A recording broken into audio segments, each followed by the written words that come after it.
Oh, I had a joke there. What is happening, everybody? It is Friday night, and I believe for the first time this year, I'm doing an MLB show with Josh Engleman. I don't think we've been on the schedule at all this year because we just don't really have coinciding schedule. He does the morning show, I do the night show, and when I ever do the morning show, it's because I'm filling in for Josh. So we're doing a baseball show together, and I'm pretty excited to break it down with him. Number one, we're sponsored by Underdog, and they have a great deal because for tomorrow, they're offering over 0.5 rushing yards for Anthony Richardson. So if you guys have not signed up over at Underdog yet, click on the link below, download the app, because when you do, not only going to get a deposit bonus of up to $100, you also get totally free access to our best ball package for this year. So projections for all different best ball, DraftKings, Underdog, of course, and then Drafters as well, which has a bunch of overlay. You're getting access to all of that. So I'm excited that we have that offer to talk about today. But then also, there aren't too many people who've run better in MLB DFS than yourself this year, Josh. It's been good, man. It's been a fun MLB season. I'm hoping that it continues for the rest of August and September, but last week was pretty good. Basically, ever since the NBA season ended, it has been much better in the DFS streets. Not as much in the PGA DFS streets, particularly Showdown. I've been giving that back pretty quickly. But now I'm ready for this slate. I think it's a really fun one. Pitching's awkward, it makes for like a very different slate with this many games. So I don't know. I'm excited for it. It's whatever's better than yesterday, because yesterday sucked. And I don't mean from like a performance standpoint. It was also bad from a performance standpoint, but 3 games is miserable. I came in second in the Mega Max yesterday, so it wasn't too bad. You loved it then. So I'll take that. I did have a chance to come in first. I needed Lance Lynn to pitch one more inning, but I'm not going to complain too much. I ended up coming in second, and I hated that slate yesterday as well. And then ended up running pretty good on it. So I'll take it. And then we move on to today, where we have a much bigger slate to talk about. 13 games. We've had every single team play today, at least at some point over the course of the day. Now, like you said, Josh, we do have a little bit of a weird pitching slate. And one thing that really stands out, where I think we have to start whenever he's on any slate, Spencer Strider's projected for nearly 40% ownership on DraftKings. To be exact, 37.4%. He is also insanely expensive at $12,700 because he has to be. No matter what he ends up doing from like an earned run standpoint, it's almost irrelevant to his fantasy score because he generally strikes out so many guys in his appearances. But what I think we really have to talk about is with him being 12,700, with him being nearly 40% owned and the most popular pitcher on the slate, what are you doing with Spencer Strider as a pay up option? Are you going to be at the field, overweight, underweight? I'm overweight. I've got about 60% right now, so I'm coming in a little bit north. I have him 4.5 points ahead of my next closest guy, which is Pablo Lopez. Just looking at like raw data, I think he's properly owned at 37%. I have his real ownership around 34, so that's basically neutral. Like 1 or 2% either direction is a completely meaningless distinction, especially when the numbers are really high. So I think Strider should be as owned as he is. I'm happy to take that half step above and get even more. Let's see if the strikeout prop has changed at all. Over under 8.5 now for Strider. Little bit of juice to the under. It was a little bit heavier juice to the under earlier today. I feel good about it. Look, he's exceptional. And more often than not, he goes out there and just mows people down. It's interesting when you have a line that's like 50-50 at 8.5. It's so simple for that to just lightly crest 8.5 and get to 10. And all of a sudden you're just like, oh, Strider's got 10 Ks. This is going to be a good day. So, you're like 40% for him to have a double-digit strikeout day. I'll take my chances there. I'm happy to pay out. And it really helps that I think personally, Brandon Woodruff does not look good at all at 10,900. It's really only Pablo Lopez in that similar salary tier. And even then, we're still talking about, $2,100 difference. But if Brandon Woodruff were in a slightly better spot or in like a pitcher's park or something like that, I think it could really thin everything for Strider and Lopez. But because of the way he's set up now, where he's like the spoiled meat of the sandwich, I have no need to go to him. And it makes it so much easier at the top. Yeah. And there's always, for whatever reason, this always happens. Whenever there's a Strider slate and he's really popular, there's always a subset of people that show up and be like, well, Strider isn't that good. You're wrong, right? So a lot of people just look at the ERA, which is, it's 3.75, which by the way is not terrible, but it's also extremely unlucky. Strider's been done in by a couple of things this year. He's had a left on base rate that's been a little bit unlucky. He's a 326 BABIP, which is a little bit unlucky. His home run to fly ball rate is 13.2%. That probably should be a little bit lower. And also, I mean, he pitches in, a pretty hitter-friendly ballpark, which also contributes to some of those numbers being inflated. But either way, he has a 3.75 ERA, but a 3.08 expected ERA, a 2.95 FIP. And what's most important about all of this, he strikes out 37.9% of the hitters he faces. Last year was 38.3%. Like Josh said, it's a guy who it's like you're a couple innings into the game. It's like, oh, look, he already has 10 strikeouts. So when you go ahead and you look at Spencer Strider, I think that he's somebody who makes a whole lot of sense to get to in tournaments. I'm about even with the field right now and get into a lot of Pablo Lopez as well for myself. But I agree with you. Brandon Woodruff is somebody who I'm not getting to. And the one other aspect of the slate as well is I think you should be paying up at pitcher if you guys are playing cash games today. Do whatever you can to get Spencer Strider and Pablo Lopez in your lineup. Just lock in the points and then play cheap hitters elsewhere. There's 13 games. It's not the easiest fit in the world to pay up for both pitchers, but in cash games, take the security. And I think it does make a whole lot of sense. But one other thing that I want to ask you when it comes to Pablo Lopez, him being 35% owned, if you're overweight to the field on Strider, what is that doing to your Pablo Lopez exposure? So I am under on Pablo Lopez by a little bit. And I do think that he is mildly over-owned at 32%. I don't want to say it like it's too crazy, but just a little bit over-owned is probably the way that I would describe it. It's a great spot against the Pirates. Like, they're not very good. The implied run total on the opposite side is fantastic. His strikeout prop was like equal to Strider's this morning when we looked at it on the strategy show. I'm curious if it's still like that.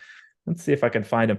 For some reason, if you click the drop down on FanDuel Sportsbook to like try to pick a different game, I don't know what order they're in, but it seems random. An 8 o'clock game, a 7:30 game, a 10 o'clock game, a 7 o'clock game, 9:40. They're not in alphabetical order. I can't figure it out, but it pisses me off because I can never find the thing that I'm actually looking for. I can't even like funnel down by like teams or anything. There's no visual distinction that I can figure out.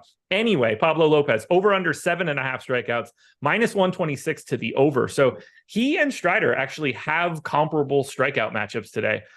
I wish I were getting to a little bit more Lopez because I think it just makes sense with that $2,100 savings and the fact that facing the Pirates seems like a pretty good deal. But I do have him as like a properly owned guy at about 20%. So I'm a little lower on him than it seems. 26% top two pitcher odds in our top pitchers tool. I'm only a little bit lighter than that. I have 23%. So it's not a gigantic differentiation. I like the price and I like the matchup. If you just look at it at a glance, Pablo Lopez's spot is as good as it gets outside of just not having an extra special pitcher's park. Yeah, I like both Pablo Lopez. I like both Spencer Strider. I am getting to a little bit more Lopez, and it's primarily because there's a Coors Field game, get a good amount of exposure to. You're getting some salary savings there, but I think both of them are really good options. Like I said, try to jam them both into cash games. If you're only playing on FanDuel, where you can only pick one of them for a cash game, I'm going to go with Spencer Strider as the one pitcher to play over for FanDuel cash if you could only play one of them. And then on the other end too, just to back up what you said about Woodruff, which I also mentioned a second ago, is I have very minimal interest in Brandon Woodruff. He's much lesser owned than these other two pitchers at 8%, but I think that makes sense. 10,900. He's on the road in Texas. So you got this spot where I think both Pablo Lopez and Spencer Strider are better than Brandon Woodruff. Woodruff is more expensive than Pablo Lopez. And then also he's got a brutal matchup on the road against Texas, whereas both Strider and Lopez are in favorable matchups. So I know you had mentioned before, not really liking Woodruff all that much. Does that have you fading him, coming in underweight to the field? He's not all that popular at 8%. Straight zero here. I've got absolutely zero of Woodruff. I can't imagine getting to him. I mean, I've got him 5 points behind Lopez, who's already 5 points behind Strider. There's just, I don't really see what the incentive would be to go that direction. I have him in 1.3% of lineups. We just landed in 2 lineups, which, whatever, not the end of the world. But I'm with you. Yeah. Just somebody who doesn't really make a whole lot of sense in the context of this slate where we have other stud pitchers to pay up for. And there's a really big gap. Because once you get to those top guys, then you start to look at pitchers like Sandy Alcantara at 9,600. No, thank you. Michael Lorenzen. Cool. He pitched a no-hitter. We got people like Mike Lawrence and, Lofty all excited that a Philadelphia pitcher pitched a no-hitter. I don't want to play him at $9,200 though, Michael Lorenzen. And then once you start to find pitchers that actually have more ownership, it's in that 8K range where you've got JP France at 15% pitching against the Mariners, a team that's prone to striking out Then you got Kyle Gibson, who's got a great matchup against the Oakland A's. Therefore, he comes in at 27%. He is, alongside Seth Lugo, the two most popular cheapish pitchers on the slate. But if we're looking at the 8K range, which encompasses Tony Gonsolin at 8,000 up to Sandy Alcantara at 9,600, are there any pitchers in this range, like the upper part of the mid-range, that are priorities for you? I wouldn't say priority. I'm pretty neutral on JP France. I'm pretty neutral on Kyle Gibson. I don't want to call Brian Bayo a priority, but I do have 10%. That is not what he is getting from an ownership perspective, but it's also not like a giant stand. To me, the only two guys that I would call priorities for me, based on my exposures, are Spencer Strider and Andrew Heaney. Oh, Heaney. So we'll talk about some of the cheap pitchers then, and jumping around and getting to Heaney. Although before we get, I do want to ask you what you're doing with Kyle Gibson, just because he is projected for a fair amount of ownership at $8,200, which I understand why people are getting to him. He's got a matchup against the Oakland A's. The field plays anybody against the Oakland A's, no matter what their price point is, no matter how good or bad they are. I mean, we saw Miles Michaelis like 50% owned against Oakland the other day. And you can understand why. You just get any live body who pitched against Oakland is going to pick up ownership. Is the ownership on Kyle Gibson too much for you then? Is that why you don't quite get to him when he's as popular as he is? I have 20%, so I'm still having no issue really getting there. I'm a little surprised that I don't have more. I do think he should be slightly less owned, but I just see it as a situation where in Oakland, his biggest issue is giving up righty power. The park absolutely destroys righty power. He's in as good of a spot as he's going to get personally. So I think he's probably owned. That price tag looks really nice. I honestly would prefer to have a little bit more, but if he's 27% owned, I think that's about the limit of what I would want anyway.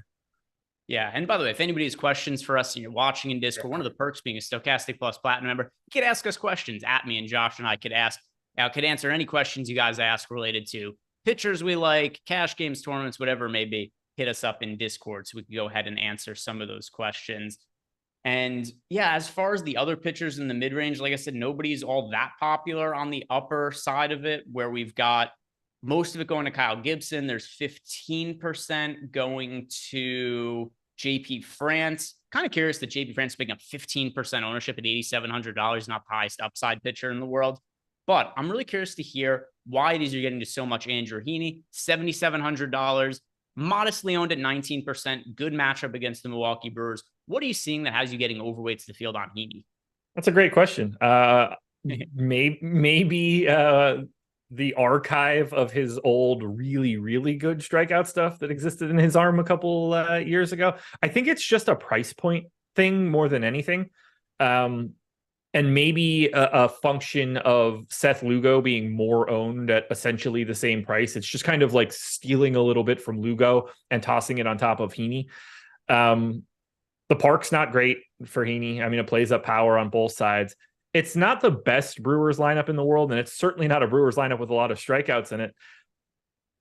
I'm fascinated by the run total of this game. I guess it's just a bet on like general pitching talent, but this is a pretty low total for a game in Texas against the Brewers and the Rangers. But maybe that's just the respect of Heaney and Woodruff. But at 7,700, it's just a spot where it doesn't take much. And if he even sniffs something like a decent game that he used to have, racking up the strikeouts, then you can afford, at 7,700, you can afford a mistake pitch or two. If he were like 8,900 or something, you don't get that same sort of availability. Now, you wouldn't get to him today either, but at 7,700, you just get a little bit more wiggle room for a guy that has his sort of ceiling. And it's still there, right? Because if you look through some of his games, I'll pull up his box score here for a second. He had a really weird outing last time out, which, I mean, we could try to figure out what the hell happened. He only pitched 1 1/3 innings in his last start, ends up scoring 0 fantasy points. Definitely concerns me a little bit, but he said after the game he was fine. He just had a really quick hook. I don't know what that means for him going forward. It's something at least a little concerning. He only pitched 1 1/3 innings last time out. But before then, 21 fantasy points against the Marlins. He scored 38 against the White Sox. Before that, 10 against Houston, 4 against the Dodgers. So he's all over the place, but his price point, that's kind of appealing. It's the same reason why, like, Heaney's actually, I think, my most or second most rostered pitcher in second half DraftKings best ball contest. I ended up doing them for baseball and they overlaid a little bit, but it was because I was able to pick him in the last round of drafts. And it's like, here's a guy that has a bunch of strikeout upside. And I know he's going to have some outings where it's like, he scores 30 fantasy points, and that could, really make or change. That could really make or break a week when it comes to like Heaney. So I understand the upside in him, and I think he's somebody to get to. Who is your most exposed guy in the second half best ball contest? Would that have been like Elly De La Cruz? So De La Cruz is my least favorite. If you've seen some of my tweets, I assume. Yes. Which couldn't have been the easiest way to make money on those. Just never draft Elly De La Cruz, who's going anywhere from people were taking him first in some drafts over Acuna. Yeah, that's ludicrous. Yeah, so that's why. Even if you believe that his first half was as real as it gets, it was still insane. Yeah, it was ridiculous where he was getting drafted, and then people were drafting entirely based on how many fantasy points people were averaging in the first half of the year with no other considerations for anything. So it was really soft. So for instance, if it's ended right now, I'd be advancing over 90% of my teams. Part of it's because of the overlay also, but they were very soft. Still. Do you have unrelated? Do you have any concept of when NBA best ball is starting? Because that should be relatively soon now. Yeah, so I would guess. I don't remember when it did last year because I didn't do it, but I'm doing it this year. Yeah. It was, I want to say it was like late September. Okay. It's fun though. I didn't really used to be that into best ball. I like the drafts a lot. There's parts of NBA that are infuriating because you could run really good all season. And then you have a guy you've built a lot of your drafts around who just like gets rested in the middle of the playoffs. And it's like, oh, cool, I'm screwed now. So like that part of it is really annoying, but I did a bunch of NFL best ball drafts, which I've never done this year, but I've done like 120 of them so far. And no expectations for how it's going to go, but it's a great activity when you're taking a shit. You just pull the phone out, do a best ball draft. Nice. Have you done any NFL best ball? No, and I won't even use the ticket I got. Well, that is very, you're like, I am so opposed to this best ball that you won't even use free money. That's it. If I could give it away, I would. Well, I'll tell you what is being given away. You got to sign up at Underdog using that link below. You're going to get our best ball package for free, given away. And then also at Underdog this weekend, over 0.5 rushing yards for Anthony Richardson, one of the top picks in the NFL draft. He's going to be getting reps in the preseason. He's somebody who's expected to run a lot as a quarterback. Even in his first start at the preseason, his first outing, I should say, only got a handful of snaps, still a couple of rushing attempts. So you got to feel pretty good at over 0.5 rushing. Total yards. You got to feel him. I thought it said rushing yards. I didn't realize even better. Even better. Thank you for the correction, Jordan. It's a lock. It's going to hit the over 0.5 total yards for Anthony Richardson. Are there any cheap pitchers that are standing out to you in any kind of way, Josh, like punt pitchers? No, the most I have of anybody below Seth Lugo is 6% of Johnny Brito.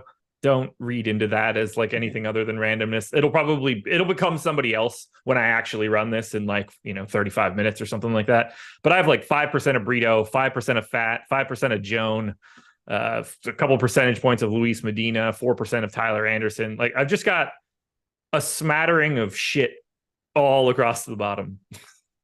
I had some exposure to Zach Thompson, primarily because he's $5,600 pitching against the Mets, but it's not really massively appealing. It's just like, hey, here's a cheap pitcher who's going up against the Mets. He did pitch 4 innings in each of his last 2 starts. I think there is a possibility now, especially with Steven Matz injured, that he could end up getting to 5 innings. 5 innings against the Mets at a $5,600 price point. Playable at least, but not anything that I would want to sell anybody's like any kind of real important play overall for the slate. Are there any other pitchers you're looking at and just being like, these guys are picking up too much ownership and it just makes them not of interest to you? No, I mean, like there's 6 guys that are in double digits today. It's Lugo, who absolutely should be. It's Heaney, who absolutely should be. It's Gibson, who should be. I think that JP France should, but at the very least, he looks better than most guys. And like Pablo Lopez and Strider are not even worth discussing. Like clearly they should be owned. So those 6 guys should get something north of 10% ownership on this slate. And nobody else is owned more than that. So I think pitching ownership looks about right. I think it's separated in the correct way. And if you guys haven't done it yet, do us a favor, like the video, subscribe to the YouTube channel. Because I remember back in the day when Josh and I did shows with each other regularly, nobody was better at talking for the likes and the subscriptions than Josh. So I don't want to let him down here. Don't want to let him down. You guys do your job. Hit the like button because there's that new animation on YouTube. When you hit the like button, the only way to find out what it is to press that button. Is there really? Oh, absolutely. The people in the chat have to press the button to see what it is, though. It's the only way to see it. Okay. You guys tell me. Hey, by the way, just out of curiosity, Greg, are you making any lineups? Making lineups for baseball? I don't know. I'm just, are you making any lineups? Jordan gets it. Appreciate you, brother. I something went totally over my head right now. It's fine. You'll get there eventually. At some point in time, it'll click. I'm totally missing out on yes, baseball lineups. Are you making any baseball lineups? Yes. Okay, perfect. Let's make baseball lineups. Jordan's gonna choke. Check chat. Oh. Oh, yo. Oh, yeah. So I've got good news. So be more fights. I should have looked at chat and then they would have. Yeah, be more chats. We're making baseball lineups today. Oh, and then thank you. You're such a lifesaver. No problem. No problem. Great candy, by the way, lifesaver. Yeah. We're gonna. Oh, okay. Let's have that discussion then, since it's live before lock and we can do whatever we want. Not a great candy. The gummy ones, pretty good. Any of them? Yeah. Nobody buys lifesavers. I didn't even know they still sold them. Yeah. Be more fights is talking about them in chat right now. That makes sense. Amongst other things, which, by the way, once I looked at chat, I totally understood what it was. But before that, I had no clue what it was you guys were asking about. But yeah, so we have, don't worry, be more fights. We're making lineups today. So the be more, he really does. Is this your burner? Be more fights. Lifesavers is a great candy, especially the gummies. It's got to be a bot, man. It has to be. Yeah. By the way, Andre B, gummy savers are bomb. But there's nobody on your side here. Kobe got it. Lifesavers are church pocket candy from your granddad. The hard ones, not the gummy ones. They're all not good. Jordan, you know what this calls for? We need a poll. This calls for a poll. I'm not sure I've ever had the gummies. Oh, well, then your opinion is completely bunk. But it's not. You can't say I've had gummy candy before. They didn't revolutionize it. Let's come on. Lifesavers are garbage.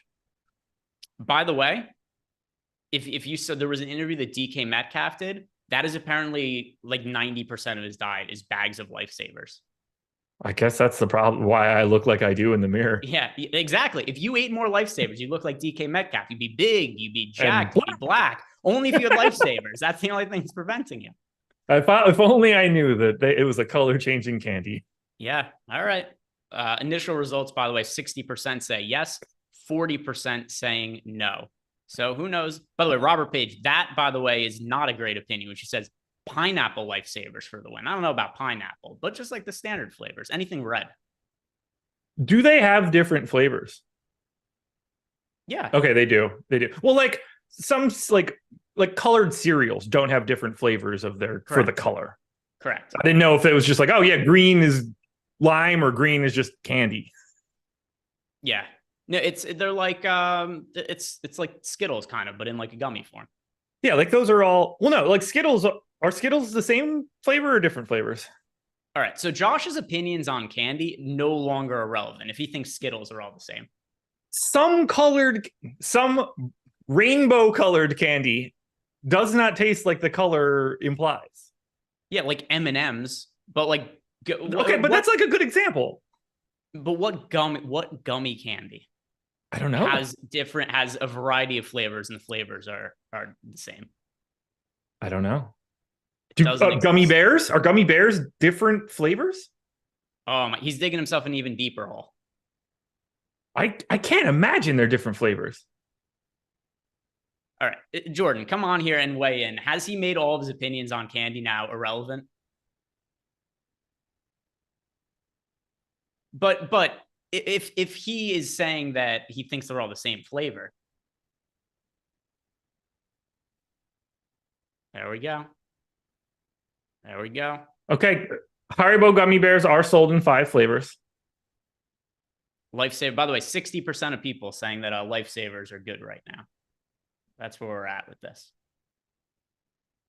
That seems right. That seems right.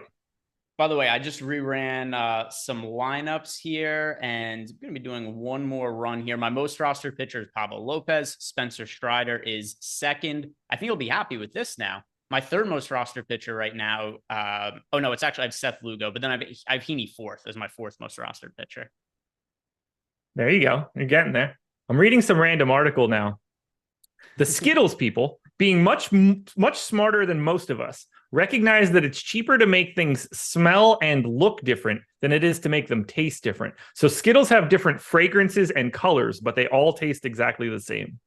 No, Skittles do not all taste the same. Okay. Well, then I've been told incorrectly on NPR. Yeah, I mean, NPR, that's just a poor source of news then. Because, I mean, I don't eat Skittles regularly, and I haven't since I was a child, but they absolutely have different flavors of Skittles. I don't believe you're right.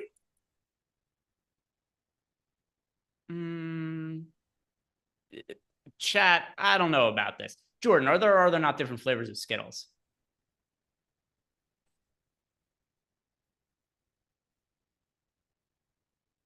Again, it's color and scent, not taste.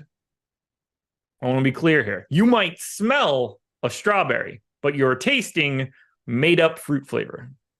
I mean, I don't doubt that it's anything real flavor that exists in the wild. Sure. Like that I know for sure. Universal made up. Whatever one you grab is going to taste like whatever one you grab next.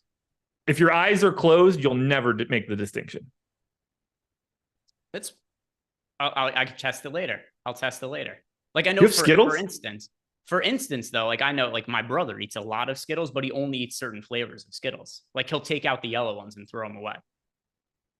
All righty. Well, there's no way the yellow ones taste the same as red. Who's this Katz character? Where did that person's name come from? Franklin. Don Katz is a university neurophysiologist who specializes in taste. That is who explained the Skittles flavorings. Well, I think he's wrong. I've had Skittles for myself and they taste different. Nope. That's in your mind, man. Well, my mind is playing tricks on me then. You know what we could do right now, Josh? Go buy Skittles and not talk about baseball? Okay. Oh, I could be at the gas station in 2 minutes. I was going to say build lineups. We could build lineups for our guy, Be More Fights in here. He was asking if we build lineups, which is something we do during the show. Jordan Klein, do us a favor, pull up the MLB lineup generator, and we're going to build out some lineups for today's slate. And one thing you guys could do also, if you want to sign up for the lineup generator, there is a link below. It's going to get you access for this for less than $5. So Be More Fights. You're always asking us, are you guys going to build lineups? Yes, we're going to right now. And you get access to this tool for less than $5. It has access to DraftKings, has access to FanDuel. You make a couple different selections. You want to play chalky lineups, contrarian, balanced. And then from there, it's going to build up to 20 lineups for you. You could export them directly to FanDuel and or to DraftKings, whatever you choose to do with them. If you want to hand build some lineups, you can look at which players you get the most exposure to, and you can build around that. So lots of different things you do with this. When you sign up, it is less than $5 when you sign up using the link below. We'll start with DraftKings, and then we'll build out some FanDuel lineups as well. Josh, pretty big size slate here, 13 games. Do you want to go balanced, contrarian, or chalky? I think today is a very good day to be contrarian. All right, so let's see what comes up building contrarian lineups. I'm interested for sure. I have a feeling we're still going to get to a lot of Colorado Rockies. And, oh yeah, seeing the initial lineups, that is confirmed. Lots of Rockies here. Lots of Rockies, lots of Pablo Lopez. So anything that has a lineup of 3 or more players is considered a stack of a team. So we're getting to all the Rockies in the world. We're getting to a bunch of White Sox, Cardinals there as well. If we look at the player exposures, we have Brendan Rodgers, Ezekiel Tovar, Charlie Blackmon, Ryan McMahon, Elias Diaz. Those are our most rostered Rockies. What are you doing with the Coors Field game today, Josh? As of right now, let's pull it up. Let's see. It's 6:30. All right, I got plenty of time. I have 25 5-man Rocky stacks. Okay. And I'm just slightly over the field in aggregate ownership. I have 14 5-man White Sox stacks, and I am about 2/3 of the field overall on the White Sox. So in the aggregate, probably neutral to Coors, but I have a little bit more Colorado and a little bit less Chicago. Yeah, I am doing one more run of my lineups through our Sims. The last I ran it though, I was getting the Rockies my most rostered team by a pretty wide margin, which is going to be in line with if you look at our lineup generator, which is using a lot of the same data. It's our data's liking the Rockies a lot today. We'll talk more about them in depth when we talk about stacks in a second. We also got a question from Einsteinium in our Discord channel. He wants to know if we like the Rays as a single entry stack. So he wants to know for single entry, which, you know, could always be a little bit different when it comes to ownership. We've got the Rockies and the White Sox. It is kind of a spread out day beyond them for stacks. There's the only two teams with aggregate ownership over 8.5%. He wants to know what we think about the Rays. The Rays are projected for 6.2% ownership as a team. I have some exposure to the Rays. That's not the team I would choose to play in single entry, though. They are my second most exposed team. Okay. I have 16% aggregate Rays, 31 5-mans. This game looks like Coors to me. I also have 17 5-man stacks of the Angels, so I'm hoping this game just kind of goes crazy. But in terms of getting to the Rays, I would be happy to do it. It doesn't necessarily play into the best features of the park. Lefty power plays up in LA a little bit more than righty power, but you do get a lefty on the bump. 9 righties going for Tampa. I think it's a really nice spot for the Rays. So I'm very happy to be more than 2x the field on Tampa. I would use them in a single entry setup. I would have no problem there. Let's see. What's the highest ranking Rays lineup I have right now? So my second and third ranked lineups are both 5-man Rays stacks. One is Andrew Heaney, JP France, and the other is a very nice Spencer Strider, Johnny Brito combination. Nice. The legendary Johnny Brito combination, who people have stopped rostering Johnny Brito. If you remember way back at the start of the season, there was like a handful of slates where Brito was like 25% owned every slate. And he just gave up so many runs and so many starts that people eventually just kind of stopped playing him. As for the Rays, for me, I'm not really getting too much of them. I view them as being more neutral than you do. So like, I don't have an issue with them being single entry, just wouldn't be my first choice. Let me think. Single entry. Unrelated to this this is a quick question. I don't know if you've seen it. The dude that got called up for the Angels, Noah Shanul or whatever the fuck. Do you know if he got added to the salary file by any chance? Let's see. Noah. Because I downloaded my salary file at 7 o'clock this morning and I'm seeing that he's not in it, but I am getting to the Angels. So on the off chance that you're actually getting to him, I need to download that file. I'm guessing it's no. Noah Denoyer. I am not. Let me double check DK. But yeah, I do not have exposure to him. All right, I'm checking quickly. Oh yeah, he's not. He's not added. Okay, good. Okay, yeah, easy enough. Yeah, good. By the way, the that's a bummer. Yeah, I mean, so one thing too is, I mean, like you would add access to, presumably he would have been cheap and people wouldn't have played him. It would have been flat 2K in the leadoff spot. Yeah. Update on the poll, by the way, 63% on my side, 37% on your side. So that settles the debate there. It has been finished. Just like yesterday. It was pretty crazy yesterday. So we were waiting for ownership projections to be updated for the game that was canceled. And we're trying to guess what players' ownerships were going to be. And Eric, to the decimal point, guessed what the ownership was going to be on Rich Hill yesterday. Big Dick Mountain guy over there for Eric Lindquist. Huge Dick Mountain guy. Best nickname ever, which I think that's why the MLB did away with nickname week, is because Rich Hill decided he wanted to be named Dick Mountain on the back of his jersey, and then baseball did away with it. But yeah, that was so I won in DFS yesterday, and Eric won in guessing the ownership of Rich Hill. I prefer my side of what I came out on, but it was still very impressive nonetheless that Eric hit 47.8% as what the projected ownership was going to be. Right on the head. Got it exactly.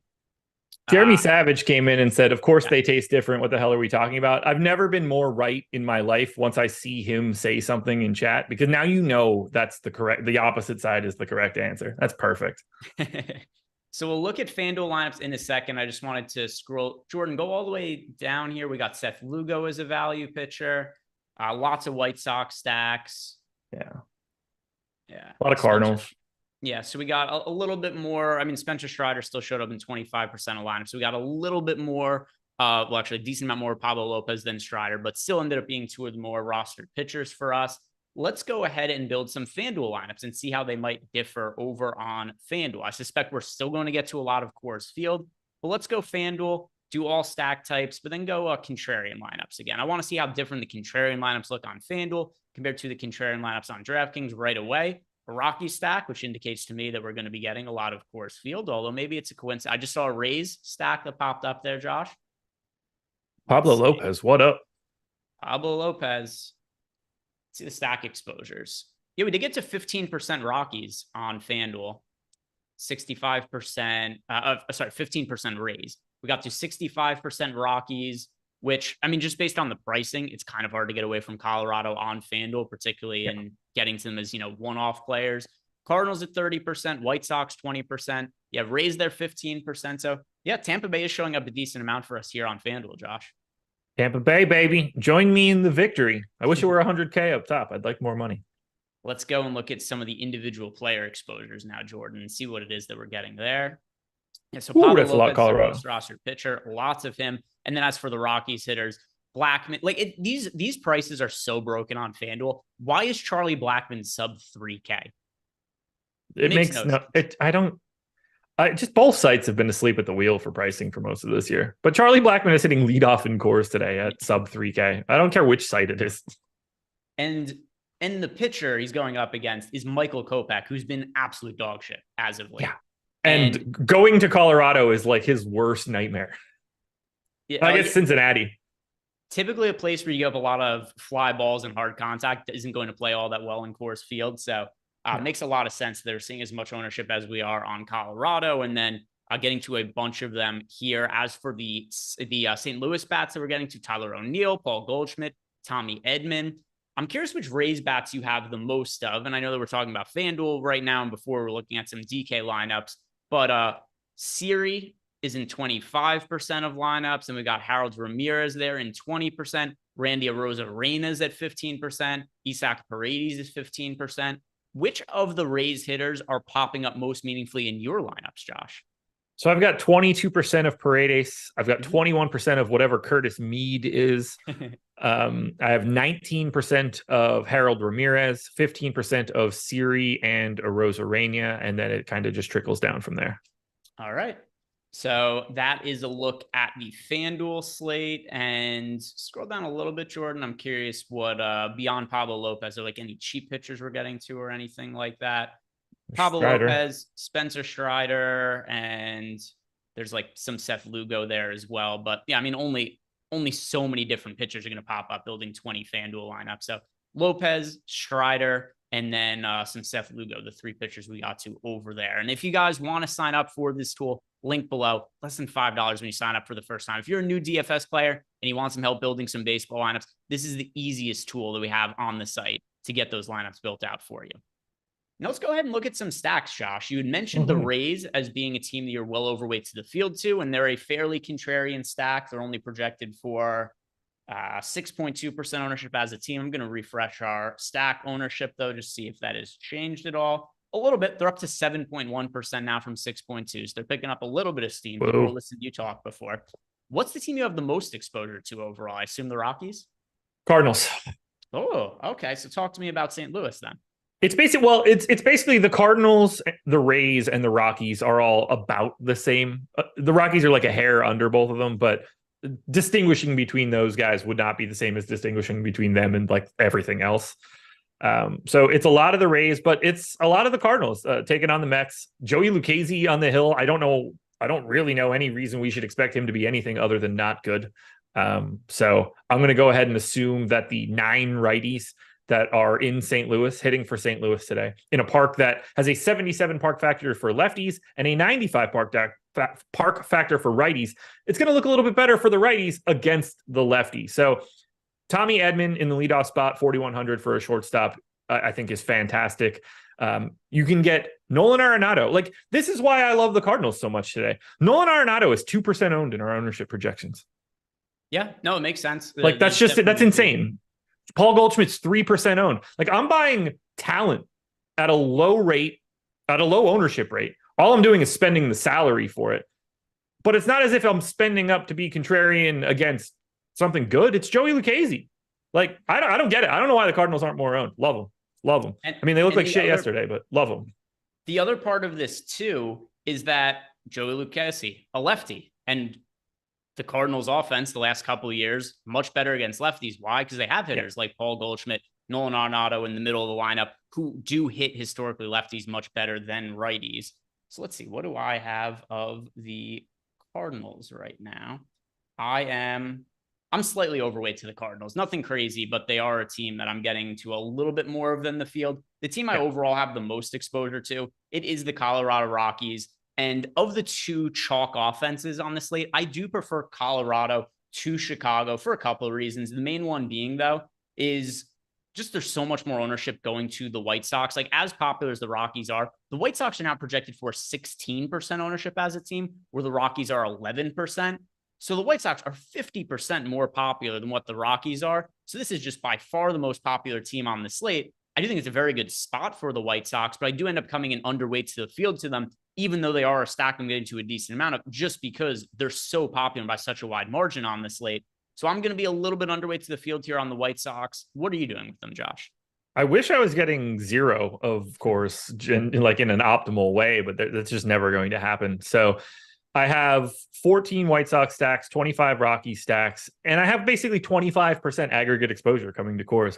I don't see how you get away from it, whether it's main stacks on either side or, you know, three mans to fill out a stack as the rest of your lineup.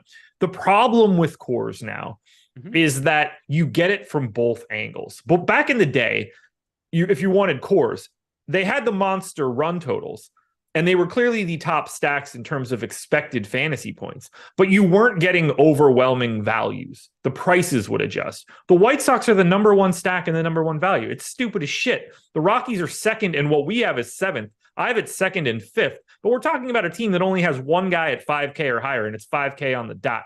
It's not as if they're like ultra expensive to begin with. So the problem here is that the best run environment in baseball is also being treated like it's not when it comes to salary. And that's what ruins the entire slate. If these guys were just priced up for where they're supposed to be, everything changes about this slate in a much more positive way and opens up everything across the board. But when these guys are going to be priced like they are, you have to get to them in some way. The full fade isn't the same thing that it used to be 4 or 5 years ago because the pricing doesn't match the fade. Yeah, I find it very difficult to get away from, well, both sides of it. Relative to ownership, I'm a little bit underweight to the White Sox, but in terms of what the pricing is on the offense, like I have the Rockies, my most rostered team. I'm overweight to the field to them, even though they are picking up double-digit ownership on a big slate. And that's happened to me a lot with Coors Field this year. You know, even like running our lineups through our Sims tool, which is incorporating all these things, the pricing, the ownership. And we've had some of these spots like the Arizona Diamondbacks a couple of days ago where they're 19% owned as a team. And we had them like a 27% chance to be the top scoring team on the slate. And the pricing was wrong. So I end up getting to like 50% of Diamondbacks stacks on that slate. They put up 8 runs and they performed really well. And I find it very difficult to get away from Colorado today for some of the similar reasons. I know they're the Rockies and they suck, but because they suck so much, they're just cheap at Coors Field, and any offense can end up going off at Coors Field. Are there any other offenses that you are coming in underweight to in any kind of way that matters? Let's take a look.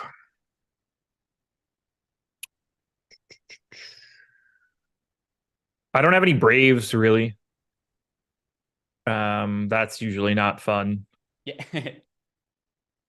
I don't have any Orioles. Nope. I don't have any Phillies.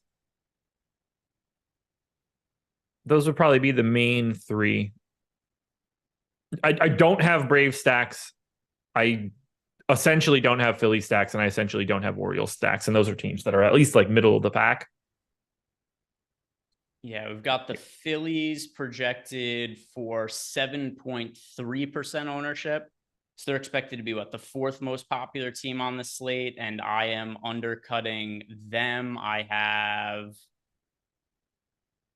didn't end up with any Phillies in my final stack runs here. So yeah, I didn't get to any of the Phillies. I do have a bunch of kind of weirder offenses that I'm getting to a decent amount of exposure now, and I'm curious to see if these are teams that are popping up in your lineups at all. One of them is the Minnesota Twins against Andre Jackson, which I think is primarily due to price point. And we have them with the second best odds on the entire slate to be the top value team. So I'm getting to a lot of these hitters as one-offs against Andre Jackson. And then the other one is now the Mets against Zach Thompson, where the Mets are only projected for 3% ownership as a team. I have a minimal amount of exposure to Jackson at $5,600. But the Mets side of the game, I have 10% ownership to the Mets as a stack right now. And a lot of it has to do with there is talent in the Mets lineup. Yeah. The bottom of it sucks, but you don't have to stack the bottom of the lineup. And they're very low owned at 3%. So I think a lot of the things that you had said before about the Cardinals kind of apply to me about the Mets too, where, you got hitters that are legitimately good in the Mets lineup. Are you getting to them at all? No, only Tim LaCastro because he's the flat 2K.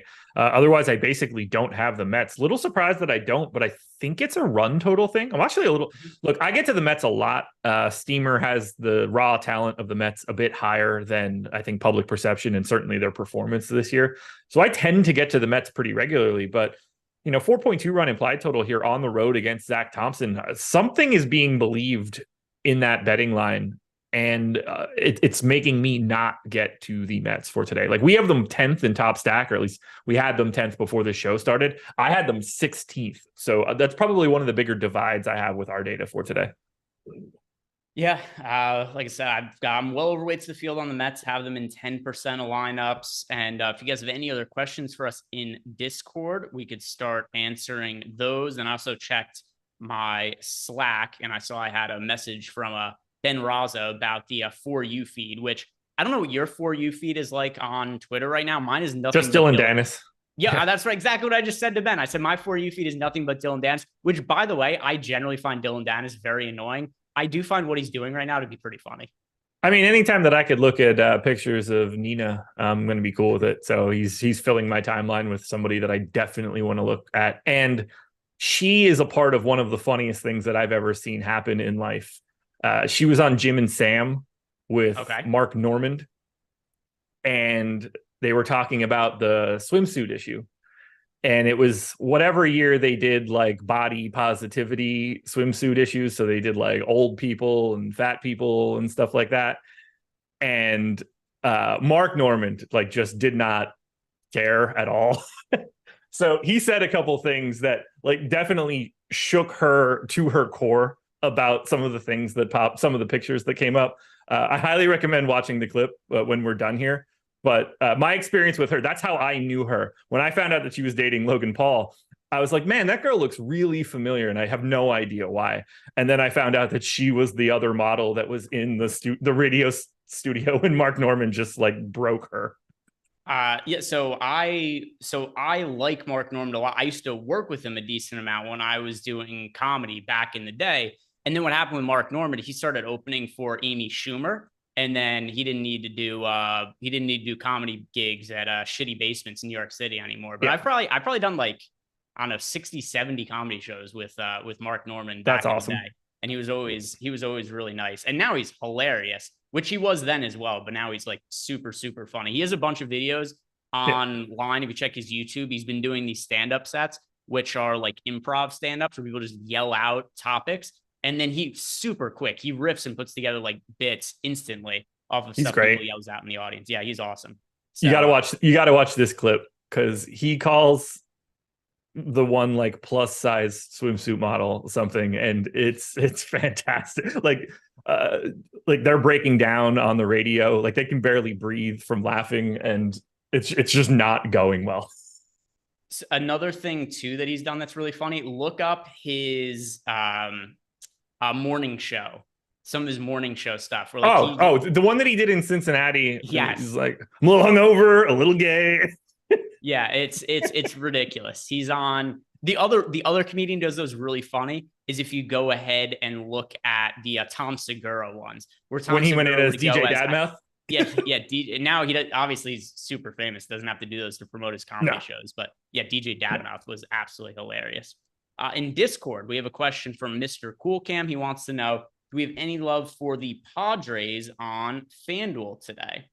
Let's go and check out what's going on with San Diego. Mr. Cool Cam usually asks us what our favorite single entry stack is over on FanDuel. if we're looking at the Padres, I mean, we've got them at 3.2% ownership, 3.6% odds being the top scoring team. They're fairly expensive as well, so they don't have great value odds. We just got all the lineups, by the way. I don't mean to cut in, but nice. like the Marlins and the Rays, or whatever the final two that needed to come in, just came in. All right, let's see. We've already got all the early. Whatever I have that's messed up about players being in or out, I'll just figure out after we finish. Well, I have so much Rays that I was like sneaky, sort of just trying to like not have that be a problem at 7:06. I feel you. Did they do anything weird? Did they do anything weird with their lineup? I don't even look, if I'm being honest. I don't know what was in it before, and I won't know either way. They have Josh Lowe in the lineup. I don't think he was in the projected lineup before.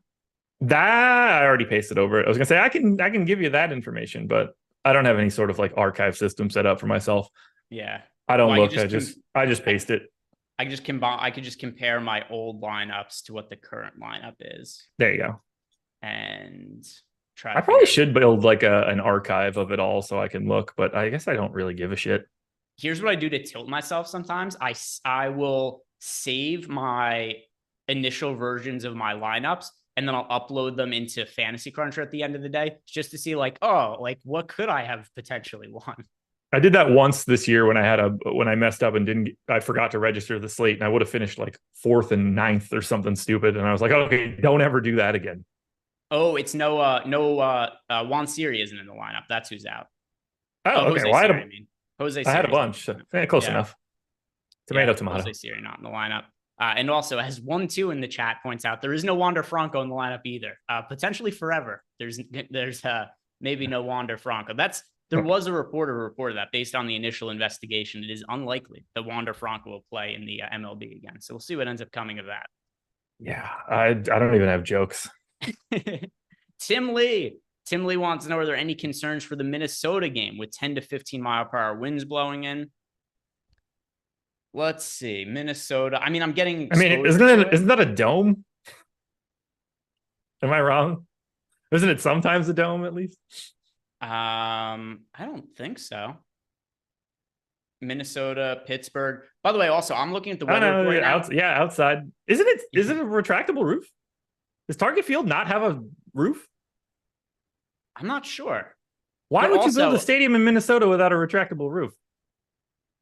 Something else about it also, the wind is blowing right to left anyway. It's not blowing in. Yeah, like I don't pay attention to stadiums. I don't give a shit. It's all in the data. Yeah. So it's and like Josh said, it's not that I don't care about things like the wind, except it's already included in all the data, right? Like it's incorporated into projections, incorporated into ownership projections. It's incorporated into stuff like the top stacks tool. So if you're looking at that data and then you're also incorporating the weather and on top of it, you're like double counting it. Yeah. Yeah. It's not, if I can grab the line, that's really all that I'm going to do. It's not something that I'm going to dig into further, because the only way that I'm going to use the weather is to remove a game. I'm not going to ever give a boost for anything because that's already incorporated. That's probably the easier way to describe it. Sotex says, why would you build a stadium in Minnesota at all? Because there's a lot of people there without other shit to do. That's the main reason. What else is Jake going to do? Yeah. What is Jake? And, every once in a while, Neil has stuff to do beyond, talking about fantasy football. He has to go outside. He has to go to activities. And he goes to weird concerts that are filled with white people, and he goes to baseball games with the same sort of people. And for people in chat, there is no Jose Siri in the Rays lineup today. He's out of the lineup. Instead, they have Luke Fraley is starting in the outfield there.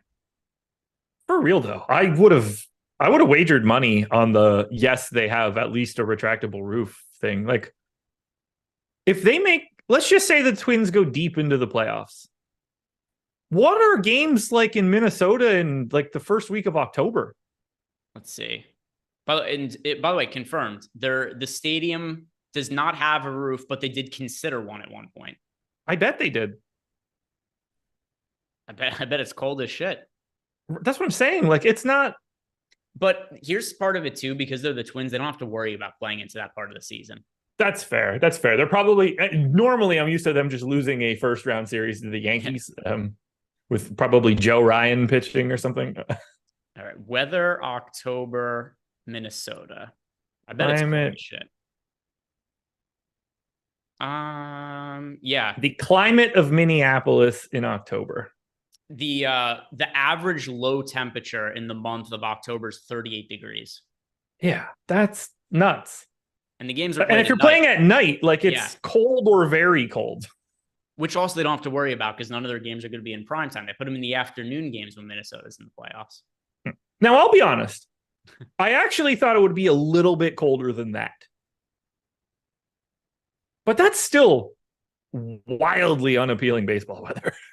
Yeah, it's not great. I mean, in general, if the baseball season was like 20 games shorter and you got the season to end in like September, I do think that would be better for weather in general. Now, obviously, I'm just saying from like a viewer perspective, but if you're going to the games, but at the same time as well, you're cutting out a bunch of revenue, and then who cares that maybe more people go to the game because the weather's nicer. I wish they would. I mean, I wish every single sport in the United States would change up what they're doing.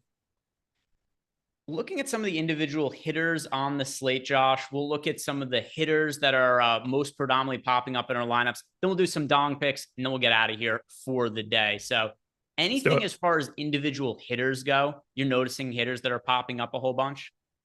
I'm going to know in 1 second. I just ran my most recent crunch and I'm about to click refresh. The sim is about to end and it just ended. So whatever I have for the updated line, whatever I'm going to have, I'm going to have answers for right now. So first, I'm hoping that everything that I had before isn't wildly different now. That's usually pretty scary on that final run.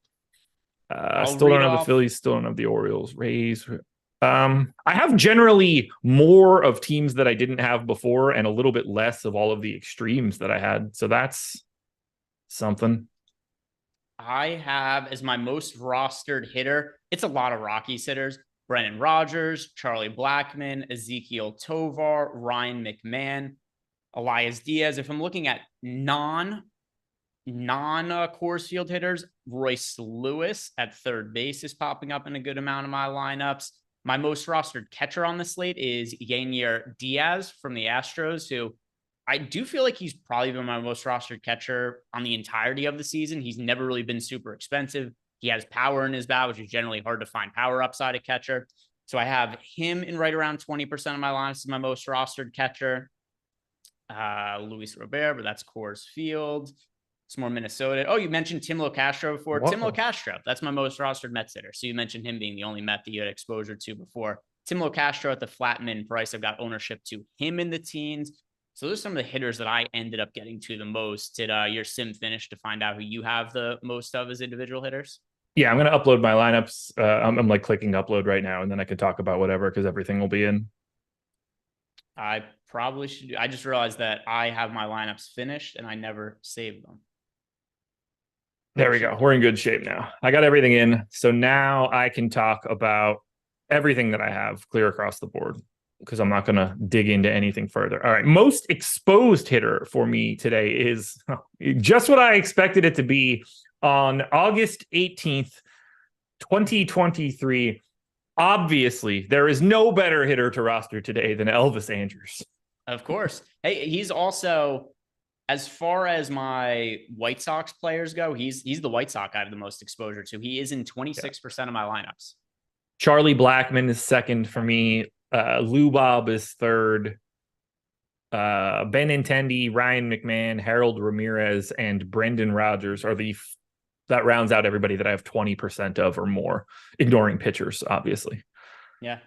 All right. So we do have, in terms of the most rostered hitters we have, that was pretty similar. For me also, like I had Andrus there, I had Blackmon, I had Brendan Rodgers. So we're getting to a lot of the same individual hitters with the most exposure to. But now, final part of the show here, Josh, other than making sure that we didn't get to any, didn't miss any super chats, didn't miss any questions in Discord. Home run pick of the day, Josh. Who are you picking to go yard? Dong of the day. Let's figure it out. Let me look at my model. No Coors Field. That's the only rule. Yeah, I'm not going to be like Spags and pick like, fucking Aaron Judge. Yeah, when we used to do the other one we used to do too is, remember, us three would do the NFL Live before lock. We did which player is going to have 100 yards and a touchdown. And he would just pick whichever running back was projected for the most ownership every time. The worst bags, just in case you're watching. Just in case you're watching. All right, let's see. Sort top. We'll go top 15. Somebody I'm taking is in my top 15. All righty. So I can pick somebody that's more interesting. That'll be more fun. Ooh, that's not one that I wouldn't have expected this name to show up. So, I mean, like, not that it's crazy, but it's not anybody that anyone would have named. And it's not even, I'm guessing I don't even get to him. Well, I don't know. Yeah, I don't know too much. Give me Cal Raleigh. Okay, let me look at, did I bet him to, I have a handful of players that I bet to homer from looking at Odd Shop early in the day. There was a bunch of Mariners hitters that projected really well to homer. I can't remember if Cal Raleigh was one of them or not. Let me check my FanDuel bets right now, and I could tell you who it is that I bet to homer from that game. So I have bets on Julio Rodriguez to homer, Teoscar Hernandez to homer, and Ty France to homer. Ty France, okay. The reason being because he's 8-1 to homer today. So just super long odds on him. So I do like that game overall being a home run spot relative to what some of the betting odds are over at FanDuel. My home run pick, what do I want to go with? A little bit overweight, so I'm going to go with Pete Alonso. I think I've picked Pete Alonso like 3 times in the last week, but other than the start against Adam Wainwright, he hasn't been all that popular as of late. We're getting single-digit ownership on him, but very low ownership on him. So only 3% ownership going to Pete Alonso. One of the best power hitters in baseball. If people aren't going to play him, I am going to be overweight to a guy like Pete Alonso and his kind of power upside. So Pete Alonso, that is the dong pick of the day for me. And guys, thank you very much for watching. If you have not done yet, one final time, do us a favor, hit that like button, subscribe to the YouTube channel. Take 1 second of your time to click those buttons a couple of times. Appreciate you guys all for watching. I hope you have a great slate today. Win some money. Have a great weekend. And I'll be back here on Monday. Don't eat lifesavers.